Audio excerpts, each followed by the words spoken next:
if cannibalism is only acceptable in a life-threatening situation. Hi friends, welcome back to another episode of Generation Tech. My name is Alan. Last episode we talked about how inhibitor chips work. Today we're going to talk about what would have happened had Order 65 been carried out instead of Order 66. So what is Order 65? Well, it's kind of the opposite of Order 66. Order 66 is Kung Pao chicken with a side of white rice and a spring roll. Order 65 is Kung Pao chicken with brown rice and the side of hot and sour soup.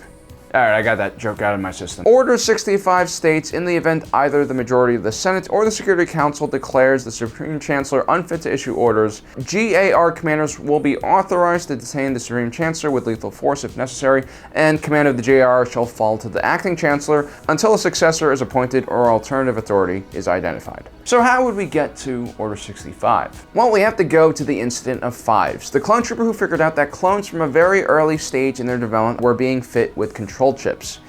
In our scenario, instead of dying before delivering this news to the Jedi, Fives does manage to reach Rex and Anakin and tells them about the inhibitor chips.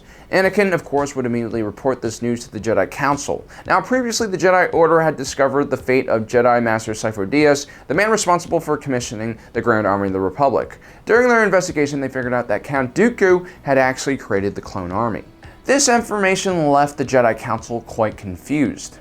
At the time, they still hadn't figured out the connection between Dooku and Palpatine, so their biggest question was why would the leader of the Separatist Alliance help the Republic create a massive army?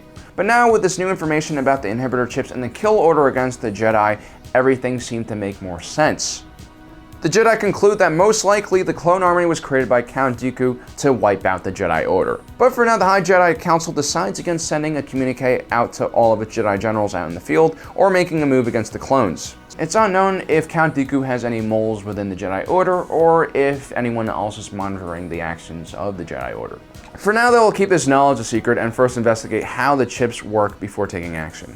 The Jedi Council will task Shaak Ti, who has closely worked with both the Kaminoans and the Clone Trooper program, to find out more information about the inhibitor chips. Through some data slicing and persuasive force techniques, Shaak Ti is able to figure out exactly how the inhibitor chips work. The good news is that you can be removed safely from a host, but the bad news is there is no universal off switch that can shut down all the chips at once. While snooping around, Shaak Ti also finds out that besides Order 66, there are 149 more orders. Like any good self-respecting Chinese takeout restaurant, the clone contingency plan had a variety of orders that covered all sorts of situations and scenarios. So although the Jedi Council no longer really trusts the JAR, they still don't consider Palpatine a threat because they haven't made that connection yet.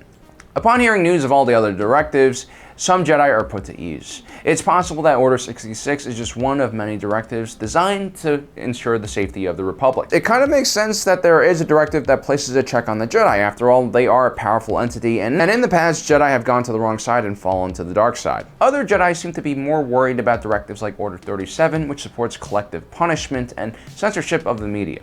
The Jedi Council remains split about what type of action they should take. They come to the conclusion that Palpatine most likely is aware of the Order system, and even if he isn't, the safest way to prevent Order 66 from being carried out is by closely monitoring him. That's because only the Chancellor of the Republic can authorize it. So it wasn't that out of the ordinary for the Jedi to assign an honor guard to protect the Chancellor of the Republic. Although Anakin volunteered for the position, he was denied. Obi-Wan Kenobi and Yoda were worried about the influence Palpatine had over the young Jedi. Plus, they had another mission for him. They wanted him to brief trusted members of the Galactic Senate of the situation, and build allies in the legislature in case the Jedi needed to make a move against the GAR.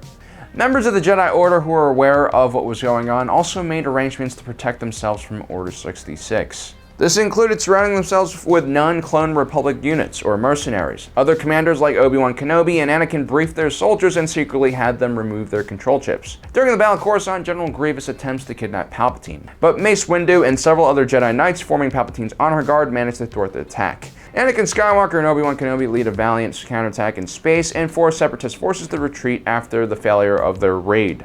The Jedi are heralded for preventing the kidnapping and also fighting off the Separatist invasion. It gives them a huge PR boost. Prior to this, Jedi action was limited to the Outer Rim system. Now Coruscant has finally seen them in action and the populace is impressed. At the same time, Anakin never duels Count Dooku and never has the opportunity to execute him, keeping him one step further from turning to the dark side. Frustrated, Palpatine needs to figure out a way to get rid of his honor guard. They seem to follow him everywhere, making it very hard for him to do anything, including contacting his apprentice. Desperate to get rid of his guardians, Palpatine realizes he must force the Jedi to attack him so that he can label them traitors. This will give him the justification to launch Order 66. Palpatine reveals himself as a Sith Lord and manages to cut down several of his guardians before escaping. On the run, Palpatine calls in Order 66 to the clone army, while simultaneously Mace Windu alerts the Jedi Order and their Senate allies to launch Order 65. All across the galaxy, Jedi commanders unaware of their clones' programming are gunned down and executed. Meanwhile, on Coruscant, Emperor Palpatine is spotted by clone troopers and is now on the run. It never occurred to Palpatine that someone would actually use his own clone contingency orders against him. Caught off guard, Darth Sidious reveals himself as a Sith Lord using his red lightsaber and lightning to fight off clone troopers. While casualties are high, the Central Jedi Command survive along with few other Jedi who were informed of the situation. The Jedi's allies in the Senate and Security Council move quickly to cancel Order 66 as temporarily command of the JAR passes into their hands. The leaders of the Senate and the Jedi Order make a joint statement that Chancellor Palpatine was actually a Sith Lord and behind Count Dooku and the Separatist Alliance. Palpatine escapes to the depth of Coruscant to the lower levels where he goes into hiding.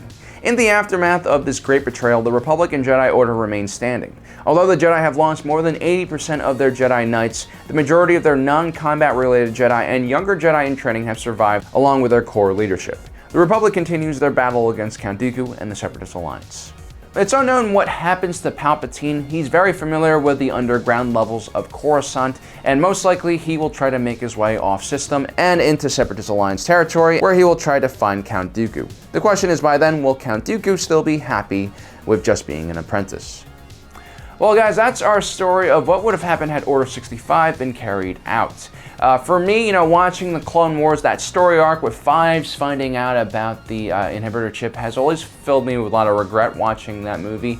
So it's kind of interesting for us to, create an alternative scenario where Fives does succeed and manages to warn Anakin and the Jedi Temple about Order 66. Well, guys, I hope you enjoyed today's episode. Don't forget to subscribe and hit that notification button so you don't miss out on the rest of our content. If you really do like what we do here, please do join us and support us on Patreon. Well, guys, thanks for joining us today. If you're watching this, you are Generation Tech.